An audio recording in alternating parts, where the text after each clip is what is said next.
Guys, ഇന്ന് ഇവിടെ കുട്ടൂസ് മീൻ പിടിക്കും എന്നുള്ള ഭയങ്കര വീരവാദത്തിൽ ചെയ്യുകയാണ്. അതാണ്ട നിങ്ങൾ നോക്കൂ ഗായ്സ്.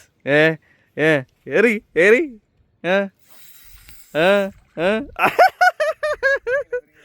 അതറാ അതിന് കാണിക്കണ നീ നൂലെന്തിനാ അങ്ങനെ? അയ്യയ്യേ അടാ കുറച്ചെങ്കിലും നാണം ഉണ്ടെങ്കിൽ അറിഞ്ഞൂടാന്ന് പറയണം. അല്ലാതെ ചുമ്മാ കിടന്ന് ഡയലോഗ് അടിച്ച ഒരു കാര്യമില്ല ഗായ്സ്. ഇവ എന്തിനാണ് കാണിക്കണത്? ഈ ഒമാനിൽ വന്നിട്ട് ഈ ഒരു 10-30 റിയാലിന് ചൂണ്ടയും വാങ്ങിച്ച് ഫിഷിങ് റാഡും വാങ്ങിച്ച് എല്ലാം ചെയ്ത് വെച്ചിട്ട് മീൻ പിടിക്കാൻ വന്നേക്കണ്. അയ്യേ അതിന് കാണിക്കണത് കുരുങ്ങിയ. അയ്യോ, നിങ്ങളിത് കാണൂ, അവന്റെ റാഡ് വീണ്ടും കുരുങ്ങി. അവരറിഞ്ഞൂടാ ഗായ്സ്.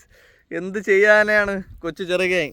ഇനി ഞാൻ പോയിട്ട് ഈ ഫിഷിംഗ് റാഡിൽ ഞാൻ കാണിച്ചു തരാം കേട്ടാ ഗായ്സ്. ഈ ചെറുക്കൻ അറിഞ്ഞൂടാ, എനിക്ക് തരണില്ല, എന്നെ ഇവിടെ കരയിൽ നിർത്തിയിരിക്കുകയാണ്. വേണ്ട വീണ്ടും ഇനി ലാസ്റ്റ് ആയിട്ട് ഒന്നും കൂടി നോക്കാം. ഒന്നും കൂടി, ഇതാണ് നിന്റെ ലാസ്റ്റ് ചാൻസ്. ഇതിൽ നീ ചെയ്തെടുത്ത് പോകണം. ഏത് വരെ പോണെന്ന് വെച്ചാൽ ഇതിന്റെ മൂട്ടിലൊന്നും വീഴല്ല, അങ്ങ് പോണം, നടുക്ക് പോണം. അല്ലാതെ ഇതിന്റെ മൂട്ടിൽ പോയിട്ട് കാര്യമില്ല.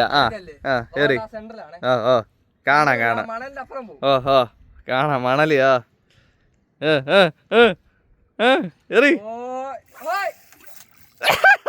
അയ്യേ വീണ്ടും കുരുങ്ങി. അയ്യേ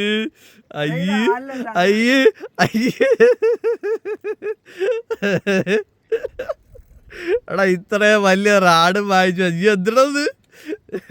എടാ, ഇത്രയും വലിയ റാഡും വാങ്ങിച്ചു വെച്ചിട്ട് നീ പറയണേക്ക്, ഇത്രയും റാഡ് വാങ്ങിച്ചു വെച്ചിട്ട് നിനക്ക് ഇത് കുരുങ്ങി അതിന് കട്ട് ചെയ്ത് കളയേണ്ടി വരും. എത്ര രൂപ എടുത്ത് വാങ്ങിച്ച സാധനമാണ്?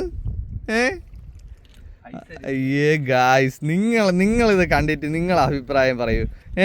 അപ്പൊ അത് എടാ കുരുക്കിളക്ക് ഞാൻ അങ്ങോട്ട് വരാം ഗായ്സ്. നില്ല, ഞാൻ ഒന്ന് പോയി കുരുക്കിളക്കിക്കോട്ട്.